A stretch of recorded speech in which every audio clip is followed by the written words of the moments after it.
Two men journey to the bars and restaurants of Scandinavia to find amazing beers, always with the same question. Hey, what's on tap? It's time to find out. Okay, What's on Tap podcast. We are here doing the second annual Bruery Bonanza. The OG Bruery Bonanza. The original Bruery Bonanza started a year ago by Matejas and... It's me and Andre Milsom. Cheers. Daniel Jensen, who's been on one of our episodes before. So we're the founding fathers of the Bruery Bonanza. Yep. And this is our second year doing it. So we've gathered, today we're 11 people. Everyone brought 3 brewery bottles each. So we're here drinking 30 free brewery bottles today. Yes, it is. It doesn't sound like much. I think 33 brewery bottles amongst 11 people doesn't sound like a lot, but we did the calculations. It is a shit ton of beer. we are not feeling any pain at this moment. At least I'm not. Maybe you guys are like candy ass, but I am definitely not feeling any pain at this point.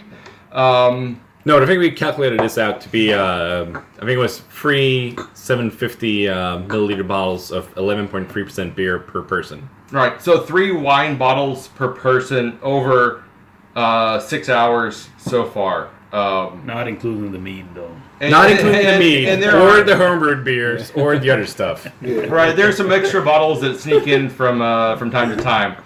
But what made you guys want to do the original Bruery Bonanza?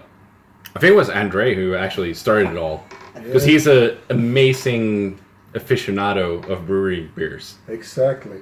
And the thing is that I wanted to drink beer in Sweden. I wanted to drink not only a lot of beer, I didn't want to drink very little beer. I wanted to drink what you Swedes call lagom with beer.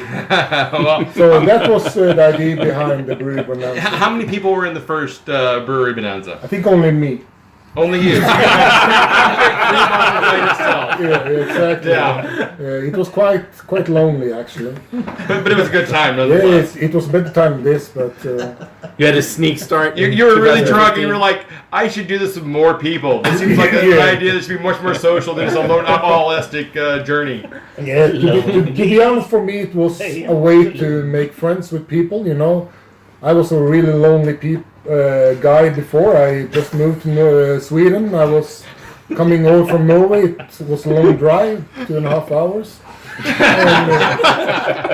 And when I came here, no one knew who I was. In Oslo, everyone, at least Everyone my knew your family, name. know who I am. They had to avoid you, apparently. Exactly. So I started the Bruery Bonanza, not the first one, but the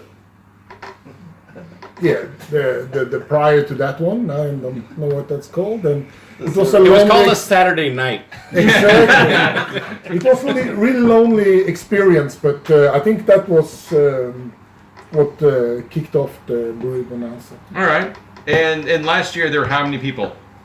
2?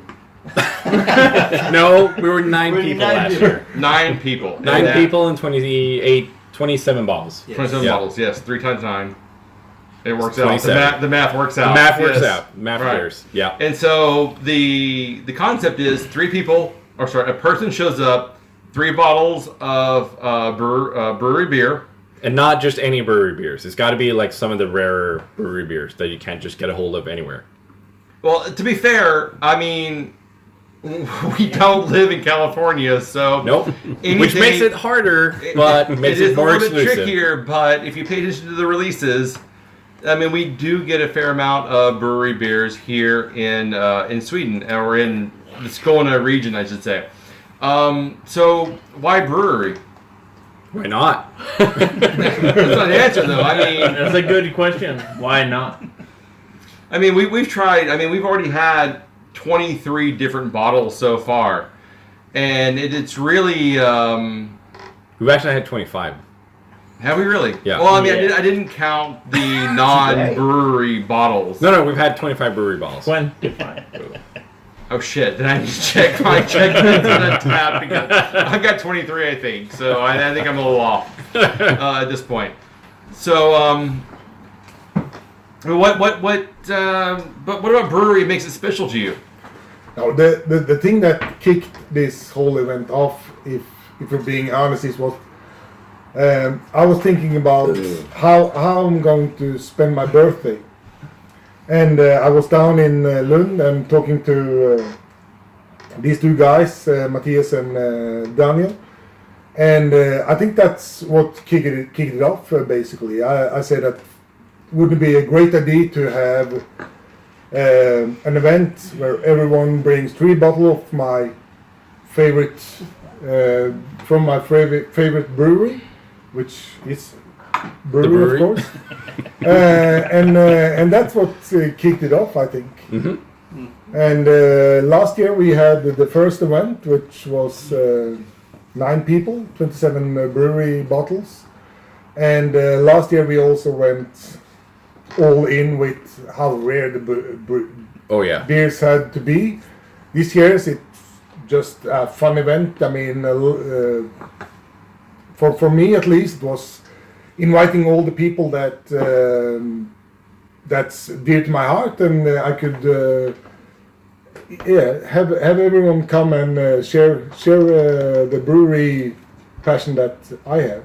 Yeah, but you aren't seeing duplicates. I mean, we haven't had any duplicates so far. I mean, you could say the Bruery is a duplicate, but it's 2 different barrel-aged variants. Right. One was a Scotch barrel-aged, and one was the bourbon. Yeah. And the Tart of Darkness, one was 2 different vintages. So it's still not the exact same barrel. I mean, that's really freaking impressive, considering we are so far away from California. Yeah. And it's not like particularly easy to get. So kudos, guys. I mean, how did you guys find your bottles? Andre's cellar. Well, it's both Andre's cellar, and then, I mean, there's some of us who are trading with the U.S. as well. Mm-hmm.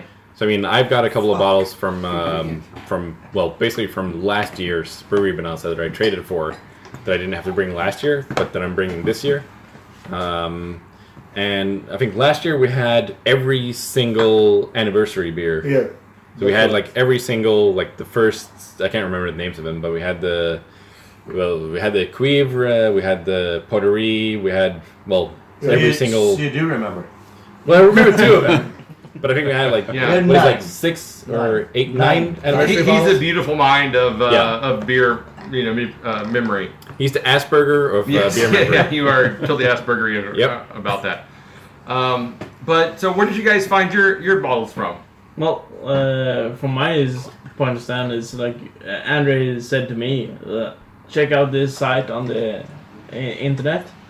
Okay. Because I'm the latest addition to this Bruery Bonanza, and he said, check out this website.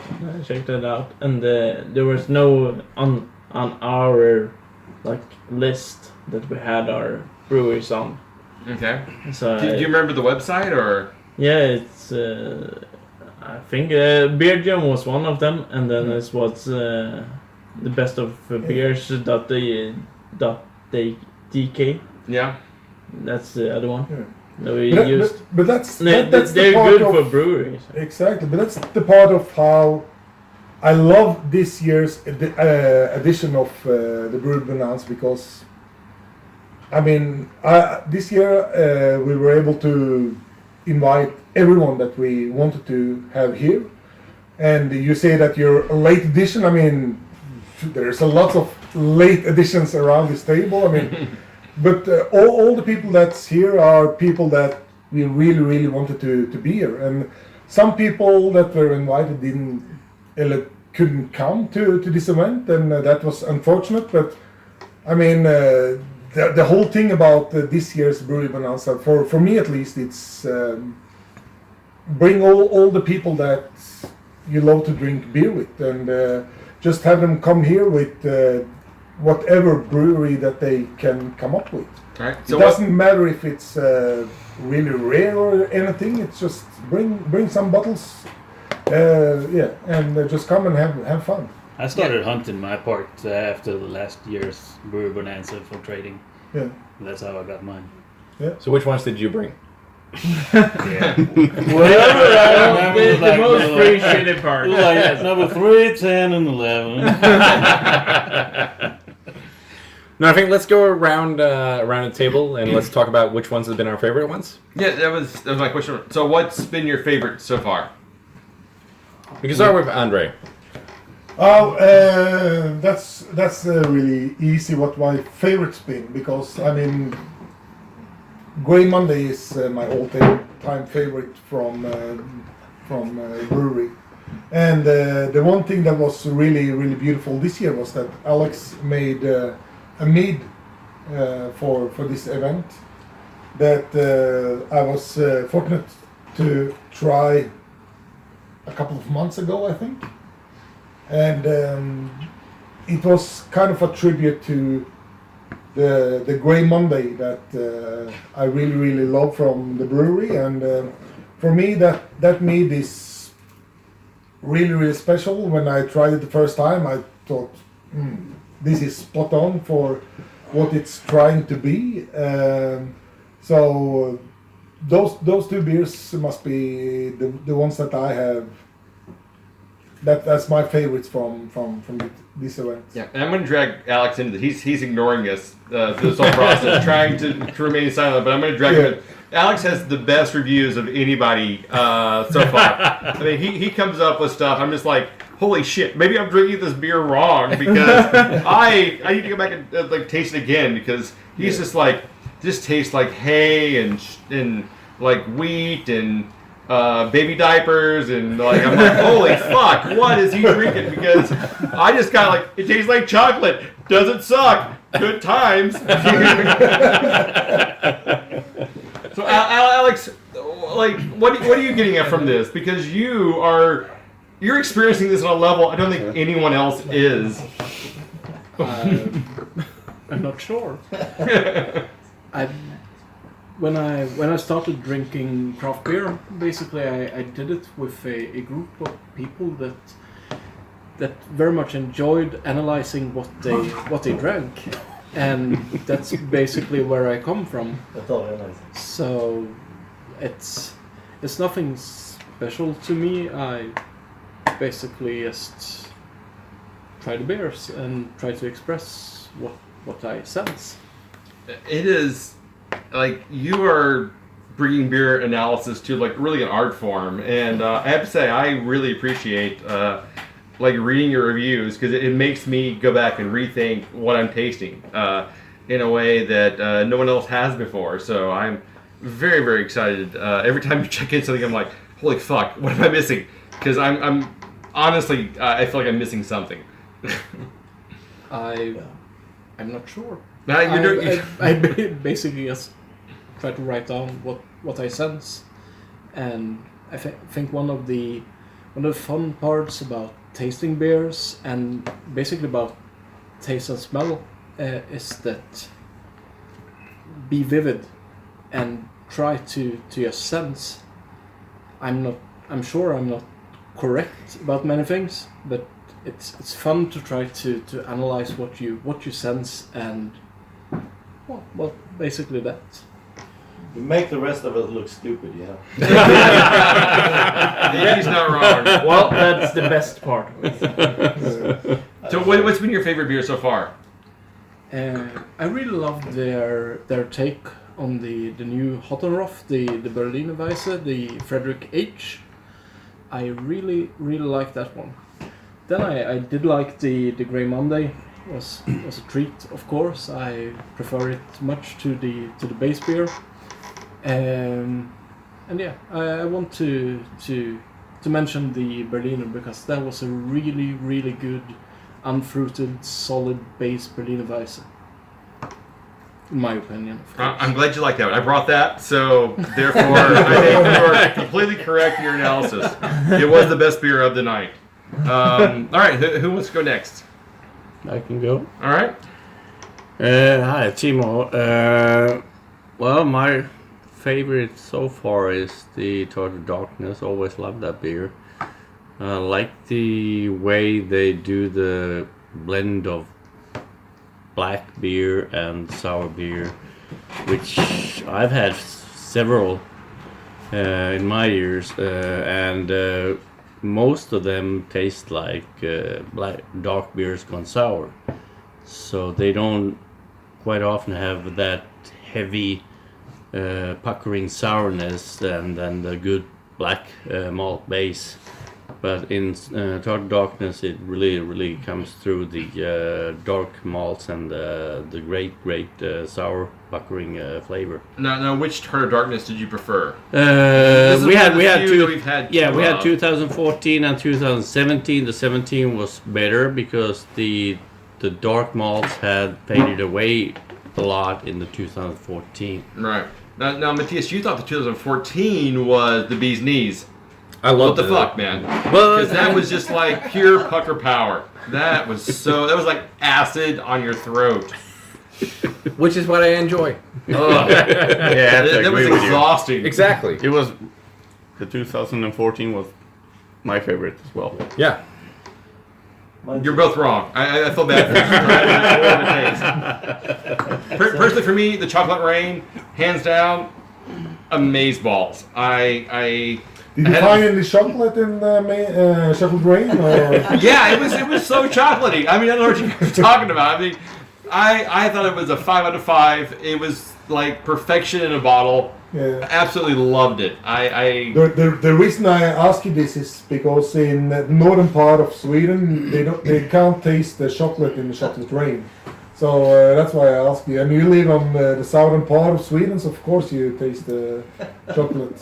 Is it because the northern part of people just don't know what joy is? Yeah. Is that what it is? Because it's so dark and rainy, Exactly. and it's like Bergman films and like Holocaust evaluations, and you're just like, oh, it's gray and rainy. We cannot enjoy our lives.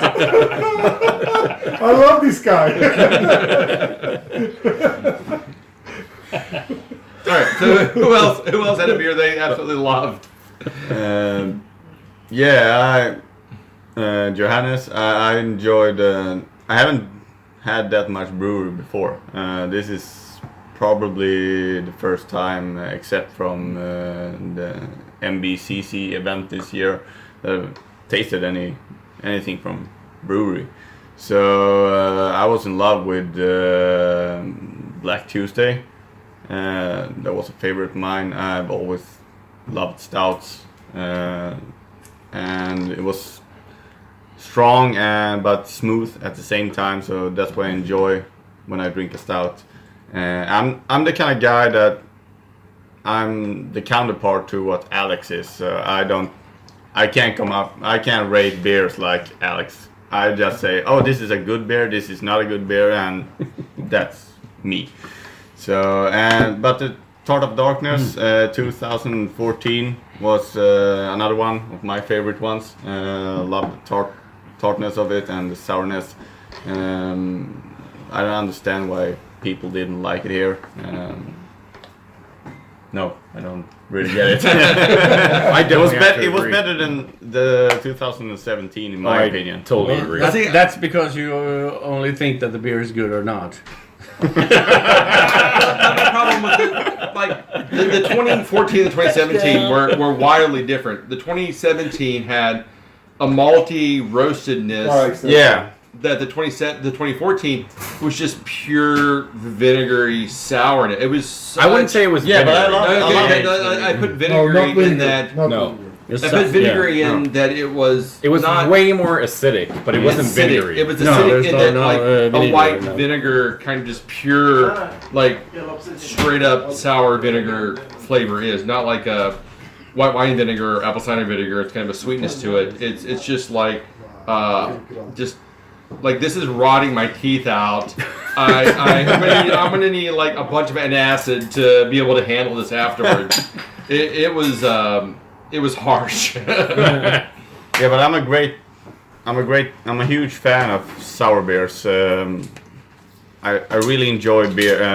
I really enjoy the sour beers when they're really sour. I don't mind that. Other people might say that this is too sour, but I love that feeling you get when your mouth just crinkles and drags itself together.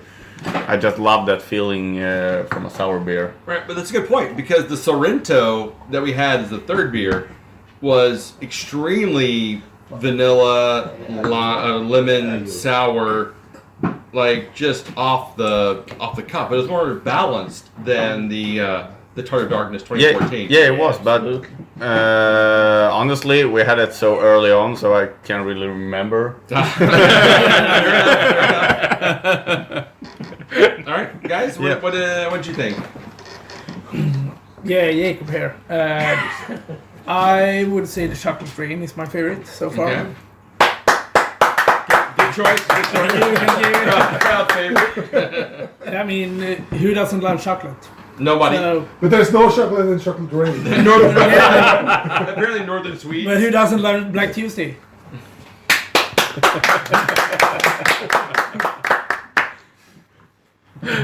So yeah, I think chocolate rain and a few of the sours has been great as well. No. I'm not a big fan of Tart of Darkness because. But that's not because it's the brewery. It's because I'm not a big fan of sour and roasted beers. Yeah. So, and I think the take on the girls, the Rose is. I mean, it's not as complex as the Belgian originals, but it's a solid sour beer. All right. So yeah, chocolate rain, Rose, and Sorrento are my favorites. Good choices. This is Emil. My favorite as well is Chocolate Rain. It's a fantastic beer. Liked it a lot. And my second choice is it's a divider between the two statements here at the Bruery Bonanza. It's a pottery Scotch barrel aged. And we're like 50-50 here, but the Scotch barrel aged is for me very mellow, and it's really good. And we're two different camps here. Yeah, that's probably the most divisive beer of the night. So. So when we had pottery, we had the bourbon barrel and the Scotch barrel. I personally enjoyed the Scotch barrel much more. You're wrong. But You're wrong. Okay, Sorry, so man. convince me. What am I missing from the bourbon barrel? It's bourbon. Exactly. Yeah, that doesn't mean anything. We had so many bourbon barrel aged beers. Well, if you say it's bourbon, that's like shit. Because the bourbon takes over the dark ale. I was thinking about helping you out. Well, if you just say, well, it's bourbon. Yeah, but the Melange, you haven't won won anything if you just say it's bourbon. No, but the crazy thing for me at least was that it was, I think, the best Scotch barrel aged beer I've ever tried. So for me, the Scotch barrel aged beer was really good. Yeah. But I think that the bourbon, because I'm such a sucker for bourbon flavors, had a slight edge to it. But I can't explain it much, but in other way than that. And I thought that the Scotch barrel aging was so good that I haven't experienced before actually. Right, but the Melange 14 did not taste so dissimilar from the Portery bourbon barrel aged for me. It was almost the exact same beer. So what made one better than the other? I mean, how could you tell the difference? I guess you're not distinguished The enough Melange to... That's very possible, yeah. Because they're both old aged ales, barrel aged. Well, the Melange 14 is an imperial stout, and the Pottery is an old ale. Yeah, you Oh, can't well, really say But that. the taste is He same. didn't make a dicks, apparently. But they're wildly different.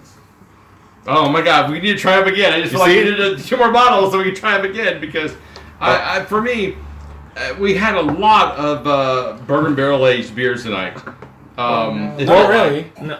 Well, before the Pottery, we had a lot of. had some bourbon barrel age. See how that changes? It's like, oh, we had so many bourbon barrel aged beers. Well, oh, we had some bourbon aged beers. Oh, we had a we had barrel-aged one beers. Scotch. We had one Scotch, Yeah, we did And one. that- and it was terrible. No, it was delicious. No, it stood out. It was good. for me It the was better of the really, two. I think the really Scotch good. barrel aged allowed the old ale to shine a little bit, whereas the bourbon barrel aged just killed any other underlying flavors. Well, the bourbon took over all the flavors from the old ale. It was an old ale, and then the bourbon just struck it. I'll take over your flavors and bring you my own. I think Instead of in the Scotch, it compared with the old ale, and let's do this together. That for me, that's I'm sorry, the what were you breaking saying? point. Yeah, I think that it's the heart of the matter, really. It's not a matter of if it's Scotch barrel aged or bourbon barrel aged or rum barrel aged. It's a matter of the actual barrel treatment of the beer. In my opinion, was that the Scotch barrel aged version was better, but I don't think that is a matter of it being Scotch whiskey barrel aged. No. I think it is a matter of the, as mentioned before, the bourbon treatment was really sloppy. I think it was a really bad bourbon barrel aged beer because, as mentioned before, it was basically an atomic bomb. It was all bourbon. There was no room left for the base beer. While the Scotch barrel aged version did leave some room for the base beer, thus making it better. And well, that is one of the more intricate things about barrel aged beers, in my opinion. That's a hard thing to do. You want the liquor barrel to come through, but you don't want it to overwhelm the base beer. And well, yeah. I think that is that's a hard thing to do with the old ale, to let the bourbon get through before it takes over the old ale, instead of the Scotch that's just underneath the old ale and just supporting it with the flavors, instead of the bourbon barrel that takes over the old ale. And this is me. I'm taking over. All right. So what's been the worst beer of the night? I think we all kind of agree on that one. I'm sorry. That's your ales. So I guess we have a special guest here too for this podcast occasion. Welcome, Carl. Hi, Carl. So basically, you're calling us apparently while we're recording some kind of podcast here. So hi. Hi, Carl. What's your worst beer for the night, Carl? What's your favorite beer for tonight? What's my what? What's my what now? What the what? Hey, fuck you. What? What? This was a success. Grey Monday. I heard Monday. Grey That's a Monday. great choice. That is a good choice. It's also kind of magical that it's here and in Switzerland at the same time. Yeah. Which I guess makes it special. And Carl, what's been your worst beer of the night? Your worst beer of the night. Carl, bara drick it här. So that's Grey Monday too now. So Carl's only had one beer tonight, and it's also been his best and his worst. All right. Anyone else had their worst beer of the night? Yeah, fuck me. Fuck. All right. Well, that comes later. yes. Over the corner. Oh, we have the 9 ladies dancing. That's 9 ladies dancing. Yeah, that's it. That's the word for me. Nah, 3 French hens. 3 French hens. Well, okay, there's Sorry. It's the same place over there. It's really bad. Yeah. I think 3 French hens is overwhelmingly the worst beer of the night. Yeah. So far, we still have 5 bottles to get through at least. Eight. Well, we have 8 bottles to get eight through at bottles. least. So there's only 3 bottles on the shelf. There's another 3 in the fridge. But those two are the worst by far. By far. Yeah. Well, it was really funny because we went through the first, 18 bottles, and they were just like, everything was like great. And then we hit like this run of about 5 bottles that were just like, holy fuck, these are just abominable. So it was like, Yeah, you know, I tried to Where give should my I go? samples away and nobody wanted them. So. yeah, you know, I That's a was good surprised. sign it's a bad beer. where the fuck should I go now? There were a few dumps. I did not expect to see that, but a few people did dump their beers. So that's it just goes to show that even when you're dealing with an A+ brewery, you did get a few dogs in the batch. Right now we're actually drinking the Cuivre, which is the anniversary beer from 2015. And it's I don't know if you got a sample of that yet, but it's a Who really did the dump in the beer? it's a really awesome blend, and it's very soft and mellow and well composed. And I'd say it's one of my favorites for the evening. No doubt about It's it. the Cuvée and what was the other one? The Chronology 6. Yep. Yep. Is what we're sampling right now. So between the Cuvée and the Cuvée and the Chronology 6, what are we feeling here? Well, I definitely prefer the Cuivre. Or the Cuivre. Cuivre. Cuivre. Cuivre. Definitely. Our French is a bit bad. Because it's sorry. bourbon. Exactly. Because it's bourbon barrel aged. Yeah. And the Chronology is a what? It's the worst. No, it's not the worst. But what is it exactly? It's a wee heavy. Okay. Yep. Alright, it's not barrel aged, right? I've never tried that I'm not sure. in my life. We lost a bottle on this one. Yep. I keep looking around the table for it. Bruery and, Christiania. It's over there, man. Oh, it's over You there. just have a little sample of the weed heavy. Oh, the pizza. What? Nah, Chronology. Oh, yeah. That was good. Yeah, that one sucks. Yeah, I'm gonna bring the pizza. Okay. All right. We still didn't get the bottle on that one. All right, guys. So, how do we feel about the Bruery 2017? Fuck yeah. Awesome. Yeah. Whoa! So here's Bruery 17? That's the Bruery 27, the Bruery Bonanza. Oh, okay. Oh. Sorry. Now I know what you mean. That's only Swedish for we're a bit drunk already. Well, it would be after 25 brewery bottles. All right. Just being honest here. But all right, but here's the thing: we've had a lot of sours, had a lot of stouts, a lot of wee heavies, but no IPAs. Nope. How you feeling about that? They don't do IPAs. Well, they do IPAs. They don't do them for export, though. They don't. No, they Well, do them no, through they a separate company. Yeah. Well, then we'll have some next year. Hopefully, you gotta get them pretty fresh.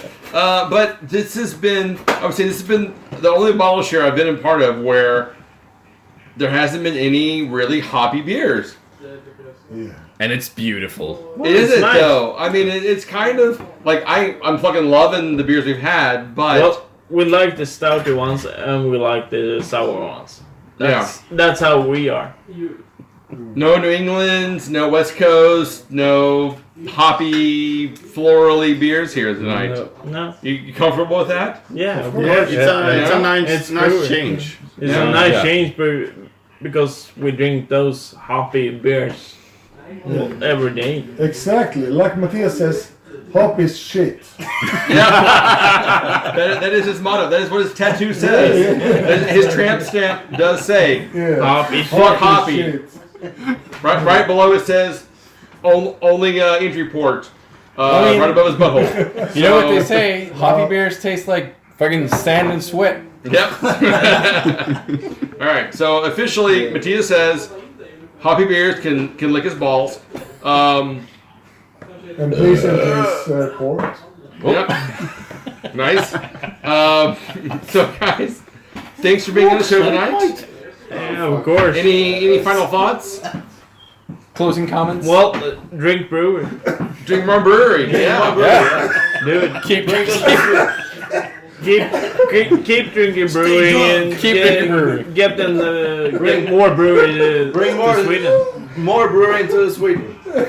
Right. So this is the original, the Bruery Bonanza. OG Bruery The Bonanza. OG Bruery Bonanza. Do not accept any substitutions or other brewery bonanzas that say they're the real Bruery Bonanza because Well, they this is where can it fuck started. off. Exactly. They can eat. They can fuck off. They can eat a bag of dicks. They can eat a huge bag of dicks. Patrick, if you're listening, I hope you're coming next year.